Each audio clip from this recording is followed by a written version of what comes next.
Hello friends, welcome to my YouTube channel.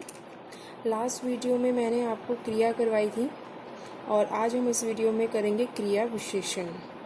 ठीक है। सबसे पहला प्रश्न यही आता है कि क्रिया क्या होती है। क्रिया वह होती है जो हमारे द्वारा काम किए जाते हैं, जैसे हंसना, बोलना, चलना, उठना, बैठना, पढ़ना, लिखना, खाना, पीना। ये सब हमारे द्वारा की गई क्रियाएं हैं और यही होती है क्रिया। अब क्रिया विशेषण क्या है? देखिए, क्रिया विशेषण जो शब्द है वो दो शब्दों के मेल से बना है, क्रिया और विशेषण। ठीक है, क्रिया और विशेषण अर्थात जो शब्द क्रिया की विशेषता बताए वह क्रिया विशेषण कहलाते हैं। देखो, विशेषण तो आपको पता ही है क्या होते हैं। विशेषण क्या होते हैं? जब संज्ञा सर्वनाम की विशेषता बताता है। लेकिन मैं यहाँ पे बात कर रही हूँ क्रिया विशेषण, यानी कि जो हमारे द्वारा काम किया जा रहा है उसकी विशेषता बताना। ठीक है, तो ऐसे शब्द जो क्रिया की विशेषता बताए वह क्रिया विशेषण कहलाते हैं। जैसे देखिए, दौड़ना, सैर करना, बोलना, पढ़ना, ये सब क्या है? हमारी क्रियाएं हैं। ठीक है, ये सब हमारी क्या है? क्रियाएं हैं। तो अब मैं अगर यहाँ बोलूँ कि दौड़ना जो शब्द है उसके साथ क्या विशेषता लगा सकते हैं? जैसे दौड़ना, तेज दौड़ना, दौड़ना, तेज दौड़ना, सैर करना, प्रतिदिन सैर करना। ठीक है, मोहन प्रतिदिन सैर करता है, प्रतिदिन। ठीक है, तो ये सब क्या है? ये हो गई इसकी विशेषता। जो प्रतिदिन है वो सैर करना की विशेषता बता रहा है कि जो बालक है, जो बच्चा है, वो प्रतिदिन सैर करता है। उसके बाद है बोलना। कैसे बोलना? धीरे बोलना, बहुत बोलना, जोर से बोलना। ठीक है, तो जो मैंने ये शब्द बोले हैं, जोर से बोलना, धीरे, बहुत, ये सब क्या होगी? ये हो गई विशेषताएं। किसकी विशेषताएं? जो कि इस क्रिया शब्द की विशेषता को बता रहा है। पढ़ना। कैसे पढ़ना? प्रतिदिन पढ़ना, सदैव पढ़ना, हमेशा पढ़ना, दिन भर पढ़ना। ठीक है, तो जो बालक है वो प्रतिदिन पढ़ता है। तो ऐसे शब्द जैसे प्रतिदिन, सैर, बहुत, धीरे, अचानक, धीरे धीरे, ऐसे जो शब्द आते हैं वो हमारी क्रियाओं की विशेषता का वर्णन करते हैं। ठीक है, जो क्रिया विशेषण होते हैं वो हमारे 4 प्रकार के होते हैं। ठीक है, इसमें एक मुख्य बात मुझे आपको ये बतानी है कि जो क्रिया विशेषण जो है, जो शब्द होते हैं वो अविकारी है। ये मैंने आपको जब शब्द का वर्णन किया था तो मैंने उसमें आपको विकारी प्रयोग के आधार पे मैंने आपको शब्द बताए थे, जिसके अंतर्गत विकारी और अविकारी शब्द बताए थे। विकारी कौन से होते हैं? जिनमें लिंग, वचन, कारक और काल का जब हम प्रयोग करते हैं वाक्य में, तो इन सब के कारण वाक्य में परिवर्तन आता है। ठीक है, इसलिए वो विकारी होते हैं। और अविकारी कौन से होते हैं? अविकारी शब्द होते हैं जब लिंग, वचन, कारक और काल का जब हम प्रयोग करते हैं तो उसका क्रिया विशेषण शब्दों पर या फिर अविकारी शब्दों पर कोई प्रभाव नहीं पड़ता। उनका जो स्वरूप होता है या जो रूप होता है वो सदैव एक सा बना रहता है। ठीक है, जैसे देखो, मैंने यहाँ पे कुछ उदाहरण लिखे हैं, मैं आपको उसका वर्णन करती हूँ। राम यहाँ आता है। देखो, इसमें क्रिया क्या है? आता है। ठीक है, और इसकी विशेषता क्या बता रहा है? यहाँ। ठीक है, कि राम यहाँ आता है। ठीक है, गीता यहाँ आती है, ये क्रिया है। ठीक है, और इसकी विशेषता को क्या किसको बताई जा रही है? यहाँ। तो ये क्या होगी? विशेषता, क्रिया की विशेषता बता रहा है यह शब्द। वे यहाँ आएंगे, आना क्रिया हो रहा है और वही इसमें जो यहाँ है ये क्या है? विशेषता बता रहा है। लेकिन मैंने आपको क्या बताया है कि जो क्रिया विशेषण शब्द होते हैं वह अविकारी होते हैं। और क्यों होते हैं? क्योंकि इनके ऊपर लिंग, वचन, कारक का जब में परिवर्तन करते हैं तो ऐसे शब्दों पर कोई प्रभाव नहीं पड़ता। तो देखो, मैंने पहले वाक्य में यहाँ पे राम यहाँ आता है, इसमें क्या है? पुल्लिंग है। ठीक है, वहीं अगर मैं यहाँ पर गीता का प्रयोग करती हूँ, इसका मतलब लिंग परिवर्तन करती हूँ, तो देखो इस वाले जो शब्द है पर कोई प्रभाव नहीं पड़ रहा, नहीं पड़ रहा। राम यहाँ आता है, राम, गीता यहाँ आती है। ठीक है, तो जो ये यहाँ शब्द है ना, ये क्रिया विशेषण शब्द है, इसका मतलब ये अविकारी शब्द है। और जब मैं लिंग परिवर्तन करती हूँ तो इन शब्द के ऊपर कोई परिवर्तन नहीं आता। उसी तरह अगर मैं वचन भी बदलती हूँ, यहाँ पे एक है और वे एक शब्द क्या है, बहुत सारे के लिए प्रयोग किया जाता है, तो वे यहाँ आएंगे, तो इसका मतलब इसके ऊपर भी कोई प्रभाव नहीं पड़ा।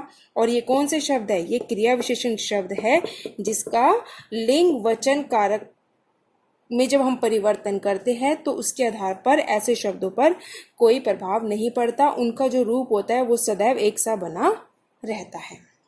तो चलिए अब हम पढ़ेंगे इसके प्रकार कि जो क्रिया विशेषण है वो हमारी 4 प्रकार की होती है। तो चलिए इसका हम सबसे पहला भेद पढ़ेंगे, स्थानवाचक। स्थानवाचक यानी कि जब हम स्थान की बात करते हैं, ठीक है, जो शब्द क्रिया के होने के स्थान का बोध कराते हैं। देखिए क्रिया विशेषण में क्या है कि जो हम क्रिया करते हैं उसकी विशेषता बतानी है, जिसके अंतर्गत पहला भेद आता है स्थानवाचक, जो कि नाम से ही हमें ज्ञात हो रहा है कि यहाँ पे स्थान की बात की जा रही है। ठीक है, तो देखिए जो शब्द क्रिया के होने के स्थान का बोध कराए वह हमारे स्थानवाचक क्रिया विशेषण कहलाते हैं।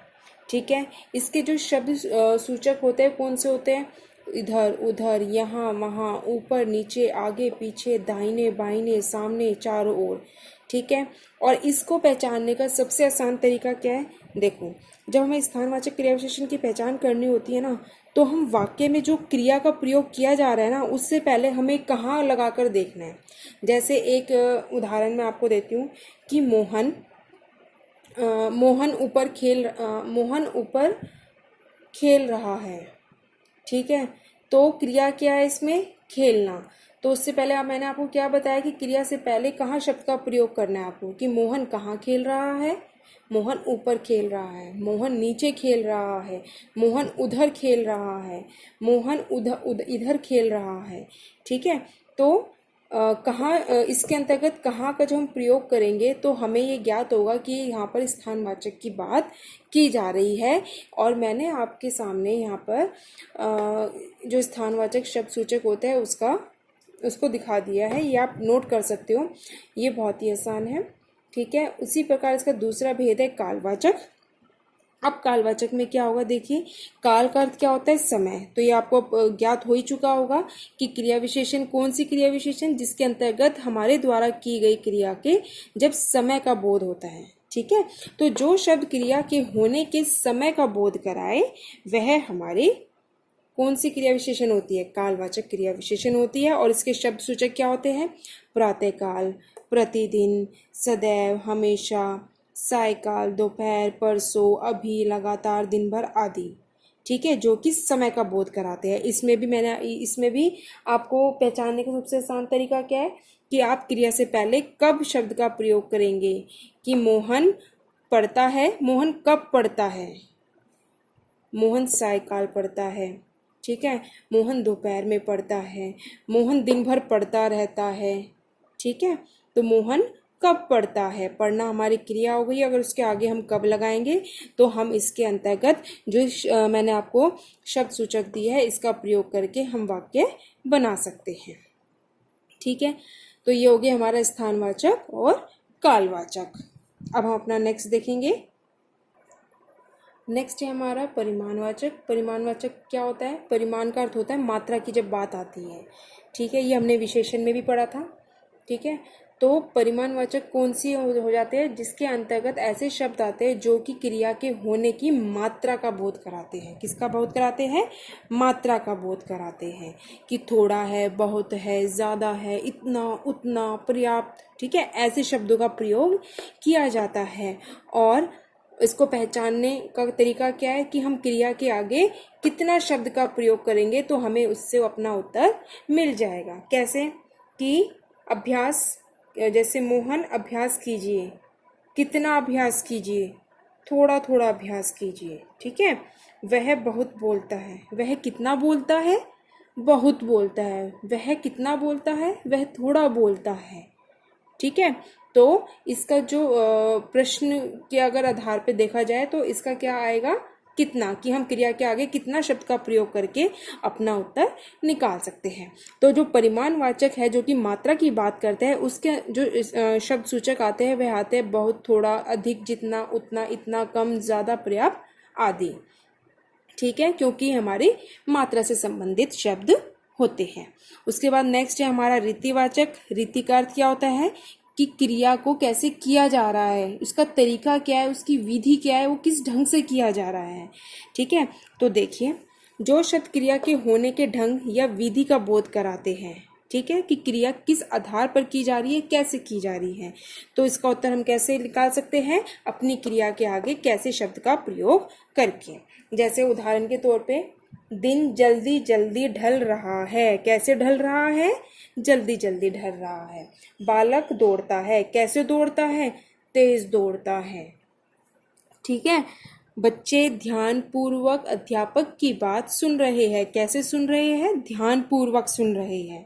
ठीक है, तो मैंने आपके सामने ये कुछ मात्रा से संबंधित शब्द लिखे हैं जो कि हमारे रीतिवाचक क्रिया विशेषण के आधार पर प्रयोग किए जाते हैं। तो मैंने आज आपको क्रिया विशेषण के अंतर्गत इसके 4 भेद बताए हैं। स्थानवाचक, जो कि हमारे क्रिया के स्थान का बोध कराते हैं।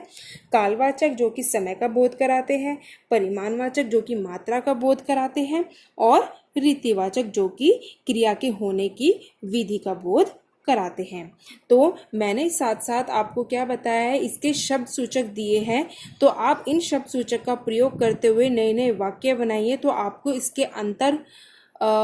इसके बीच में अंतर ज्ञात हो जाएगा कि परिमाणवाचक कौन से होते हैं, रीतिवाचक कौन से होते हैं, स्थानवाचक कौन से होते हैं, कालवाचक कौन से होते हैं। और इस तरह से आपको जो ये शब्द होते हैं इनके, ये भी आपको याद हो जाएंगे, जो कि क्रिया विशेषण शब्द पहचानने के लिए बहुत ही आसान होते हैं। ठीक है, तो चलिए आप इसका अभ्यास करते रहिए। अगर इसमें आपको कोई भी डाउट है तो आप मुझसे पूछ सकते हो कमेंट बॉक्स में जाकर। और अगर आपको मेरी वीडियो पसंद आई है तो लाइक ज़रूर करना और सब्सक्राइब करना बिल्कुल ना भूलें। तो मिलते हैं एक नए विषय के साथ अपनी नेक्स्ट वीडियो में।